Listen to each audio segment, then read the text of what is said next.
to Utah Valley University's Center for Professional and Continuing Education's podcast series, Professional Insights. It's Hannah Rose here, and I am joined by my co-host Mike Walker. Today, we are meeting with Rona Rahlf, the president and CEO of the Utah Valley Chamber of Commerce. Rahlf is consistently known amongst her peers as an innovator and problem solver. Rahlf's experience extends far into the media sector. She worked for the fourth largest newspaper publishing company, Lee Enterprises, for 28 years. She has received multiple awards throughout her career. Rahlf has served on the Utah Valley Chamber Board 5 years, 2 of which she has served as chairwoman. Known for her enthusiasm and dynamic approach to business, Rahlf met with us and keyed us in on how to leverage networking for both small, large corporations and individuals. Hi, Rona. How are you today? Great. Good. Well, thank you so much for joining us for Professional Insights. We really appreciate your coming and agreeing to do this interview. My pleasure. Today, we're going to discuss the importance of networking and how that can play into a business's success and also a person's success, an individual entrepreneur or anybody wanting to enter the market. It's often common to hear it's all about who you know or it's all about what you know, but networking is really everything, right? Networking is everything. So regarding getting a job, advancing in someone's career, it all has to do with networking. Sometimes there's networking with business to business, and sometimes it's personal networking, for your own resume and for your own reputation. So from your experience, what do you think is the most important networking strategy or tool for small businesses to use as they enter the market?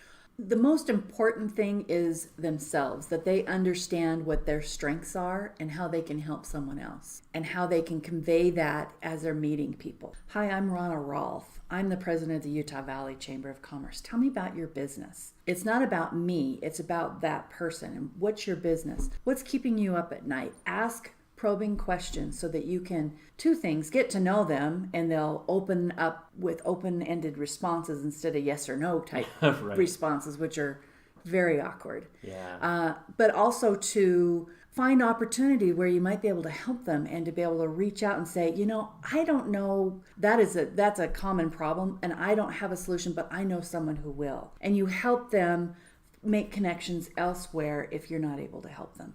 Then you build a connection and they in turn want to help you because you're helping them.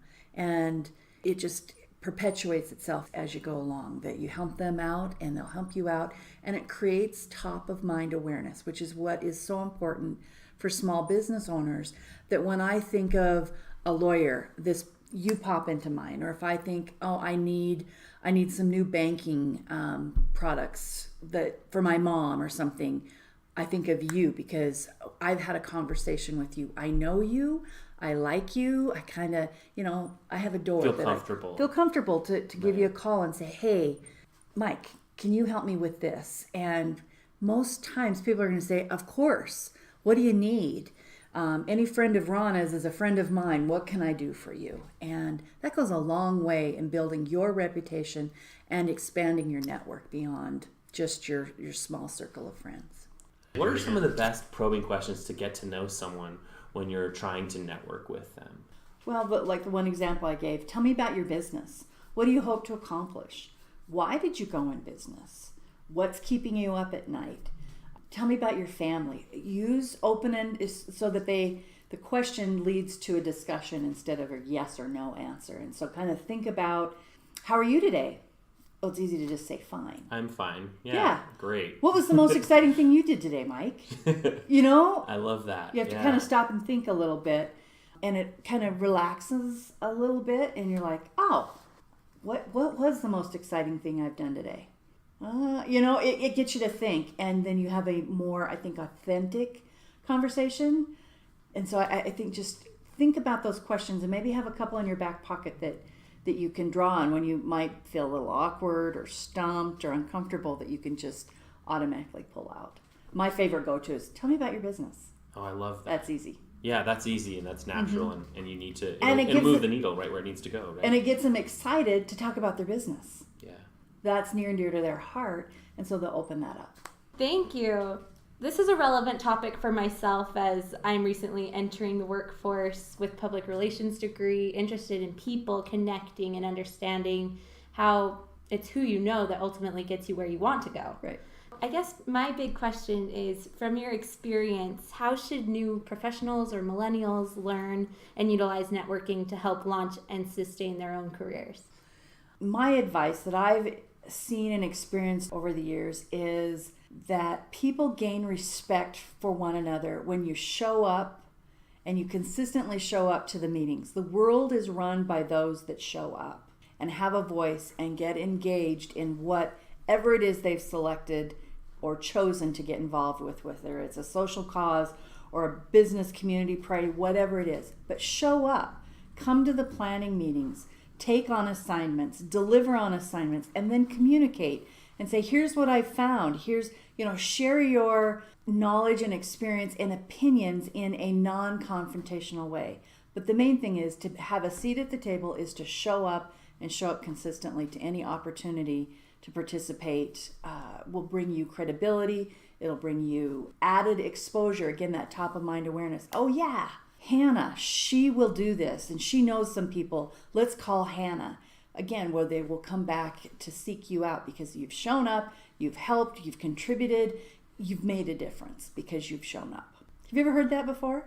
No, I really like that. Yeah. I learned that. I kind of just stumbled on it. And then when I was in New York, running the newspaper in New York, the chamber director at the time said, the world's run by those that show up. And it just, for me, it was a light bulb. I'm like, yeah, it is. If you look at who are moving and shaking the world in business and social causes and whatever, they're showing up. They're giving their all. So, passion is everything. Yeah. Kind of. Yeah. But it's showing up even when you don't want to show up for a 7 a.m. meeting. You just have to drag yourself there and you will be rewarded. That is amazing. Yeah. I've heard humility before. I think one thing I'm interested also in networking is soft skills. I know millennials, people constantly say they lack soft skills. Where do you see soft skills come into networking and come into building your credibility as a strong employee? I think the soft skills are your authenticity, that you are willing to share, your struggles. You don't overshare, but you don't not share. You've got to open yourself up and not be afraid to be hurt. And that takes practice, particularly in the business world, because it can be cutthroat in any kind of workforce. And if you show any vulnerability, you may get it. So be authentic and care and show your genuine concern for your colleague. Man, I'm sorry you're having a crappy day. Me too. Let's go out and take a walk around the building. Those are soft skills that you're reading people's moods and what's going on with them, and then reaching out to try and help them kind of get over the hump, be their partner or their catalyst to move forward. To me, those are soft skills that can be practiced if you learn to watch for it and what to do with it when you recognize it. To be able to say, I can see you're having a rough day. What's going on? And, I had an experience with in a meeting a couple days ago. A gentleman stepped out of the meeting, came back, and he just looked like he had been shot. And he says, I have to go. I said, I'm sorry. It looks like you had a tough call. I understand. Do what you need to do. We'll catch you up to speed. And I said, love you. Thanks for being here. And he left. And then later called me that night and thanked me for recognizing that, I couldn't stay. I would have been worthless in that meeting. But to recognize where, instead of always being work, all about the work, get it done and be the slave driver. You got to bring your personality into it. The soft skills will take you. You've got to have them both. That's awesome. Thank you. Yeah. A lot has been said about small business networking and the importance of building contacts that can help build and sustain the business for the long run, right? For longevity purposes. For large business, how can they leverage services and networking opportunities with their local chambers of commerce? This is the best part. This is one of my favorite stories because that's how I got introduced into the chambers. I worked for a very large newspaper publishing company in Montana, and I was the ad director. I oversaw all the sales responsibilities of the newspaper and all of its products. But the publisher at the time was involved with the chamber. He was on the chamber board. And chambers have committees that are working on various priorities to further the mission of the chamber. Instead of him attending these committee meetings, he started assigning us junior manager levels to go to these committees to get involved.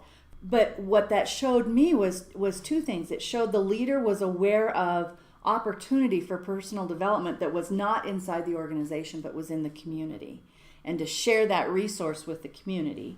We planned a big conference and then created a bond that I had with the people that were part of that committee in the community. There were a lot of the people I were already selling advertising to, but there were also some new ones, so I got to meet new and different people. We formed different projects. They became customers and advertisers of the newspaper. So my advice for large businesses is to look for opportunities for your up-and-comers in your company to get associated with the activities and priorities of a chamber, committees, networking groups, any of the meetings. It doesn't have to stay with the business owner or founder. Spread that wealth. Find your IT folks. Find your HR people. There's lots of ways to interact with the business community at different level besides just your CEO. Salespeople. Wouldn't it be cool to have a group of salespeople come together in a committee and determine, sales is a profession. How do we elevate that as a profession in this community? I mean, we're getting a reputation for having a strong sales force in Utah County. What are we doing to build that profession up rather than being, oh, you're a salesperson? Hey, sales makes the world go round. And nothing happens unless something gets sold. Either yourself or your service or your product. Nothing happens. So bringing those like-minded people together, as well as a diversity of them in the various committees, is a great networking tool and a great development tool that large companies can also benefit from, as well as the small businesses. Great. Well, I have a follow-up question about that. I'm interested, as you mentioned, about developing these kinds of networking opportunities. What kinds of networking opportunities is the Utah Valley Chamber engaged in right now? We've got several. We try to include a networking component at everything we do, with the exception of I take that back. Our huge Pillar of the Valley Gala, we have a VIP reception, and that's all networking. That's all getting to know one another and getting to know the honorees and their family. So every one of our meetings has some kind of networking component, whether it's structured or it just happens organically. From our Friday forums that happen the first Friday of each month, our Women's Business Network, that's our professional women coming together once a month for a speaker and networking. We've got our Board of Governors that meet quarterly. Those are the business owners and decision makers getting together and giving the chamber feedback as to what's going on in the community and vice versa. But they also come together because they want to meet the different owners and compare what's going on in their worlds. Everything that we do has even tomorrow night we have Meet the Candidates night. That's networking, everything we do, because it's all about that relationship and building friendships and acquaintances. Thank you so much. Mm-hmm. You mentioned the Women in Business Network, or the WBN. Mm-hmm. How can local Utah County women get involved with this? Just give me a call. Go to our website, thechamber.org, and look on our calendar of events. And you'll see the WBN luncheons. They're the third Thursday of every month. Just click on that and it'll tell you where they're being held. And most often, if you don't go too far out, they'll tell you who the speaker and what the program is. But it's open to all women and men. Not very many come, but it's open to all members, non-members of the chamber. They pay a little bit more than a member of the chamber does. They just pay for their luncheon and get to come and enjoy the speaker and the networking. That's awesome. Let me add one more thing about WBN. They're raising money through these fees for luncheons. It covers their lunch costs, but the extra money, plus a big luncheon that they do at Christmas time of an auction, goes to raise funds for scholarships for BYU and UVU women business students. This last month, they just awarded 4. I think each got $750 from this effort that the WBN are doing. That's so great. Yeah. I have a question about journalism. I like to believe I'm a journalist. You are. I'm wondering, how have you utilized your network to help boost profit or build retainability in the business of publishing? Well, as a publisher of a newspaper, of a publishing company, you have access to lots of information that maybe your reporters don't know because of those relationships in the community. That a lot of it is confidential and won't be shared. It's embargoed. You don't share that until it's appropriate. But you get these I call them little birds, whispering in your ears. You might want to go look in to see what's going over there. there might be some big news over there. There's something being hidden. So getting lots of little birdies in your ear, giving you news tips, which become news stories. You become the news source for that community or for that particular category of news. It's a resource that you can turn into, if used appropriately, to use it into selling more newspapers, because you are, or selling more books, or selling more, getting more likes on your Facebook. It's all content, and the value of that content can be monetized, but you don't want to abuse it. You got to protect it and take it. But your networks can help keep a pulse of what's going on in the community. That helps report and sheds the light on what's going on in a community. A journalist's responsibility. Absolutely. Yeah. Thank you so much, Rona, for participating in our interview today and joining us for this podcast. We are so grateful for your insights into networking. Thank you very much. You bet.